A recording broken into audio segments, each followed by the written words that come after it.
Hey guys, it's Philip McKernan, and I just wanted to spend a bit of time this morning on talking about a guy called Tiger Woods, who some of you may be familiar with. And of course, he won a tournament yesterday, and it's the first time he's won a tournament since, I believe, 2009. And before that, I think it was a period of time before as well. And of course, a lot of people speculating and going, is he back? And is this the old Tiger Woods? And are we ever going to see him coming back? Is he ever going to fulfill the dream he had of being the greatest golfer that ever lived? Because being number one just wasn't enough for him. And I look at him as he plays golf, and with the exception of a couple of smiles, a little bit of relaxation, and definitely a lot of pressure off his shoulders yesterday, he doesn't look like a guy who's enjoying the game. I just don't think he enjoys the game. And I think what we've seen over the last period of time, emphasized by, say, Andre Agassi in his book called Open, is where a lot of sports people are coming out and actually saying categorically, not just that they don't like the sport, they actually in some cases actually hate the sport.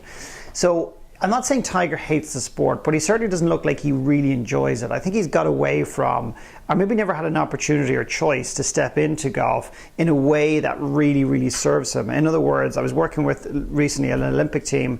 I was honored to be asked to come in and work with them in advance of London. And I almost got them to detach. It was like, you're way too attached to the outcome of the Olympics. You're way too attached to a gold, a silver, or bronze. It's almost like you need to step away and create perspective of what's really important, because your lives cannot be determined or decided on a piece of metal. Maybe that's coated in gold. I don't even know that.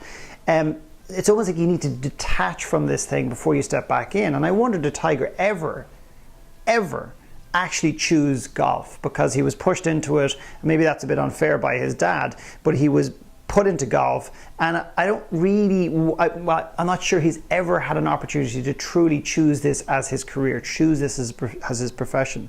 And the other thing that I think actually is at the key to why Tiger hasn't come back before now and may never come back in the future, despite the fact that he won yesterday, it's not his technical ability. Irrespective of the fact that he works on his game, changes his swing, changes his golf clubs and everything else, is going to be the psychology behind whether he can truly allow himself to deserve to actually come back and be the golfer that he once was in front of the people that he let down.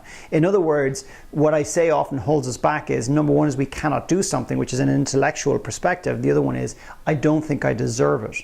Does Tiger, under it all, actually feel he deserves to come back and win a major? Come back and win the numbers of majors that he has intended and set out to do? Does he actually believe deep down, not think he deserves it, but does he absolutely believe it? And that's where sabotage comes in. That's where people who basically don't fully, absolutely believe deep down they deserve something, unconsciously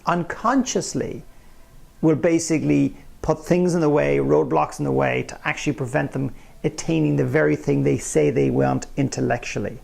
So the greatest battle for Tiger ain't his swing. He doesn't need any more work in his swing.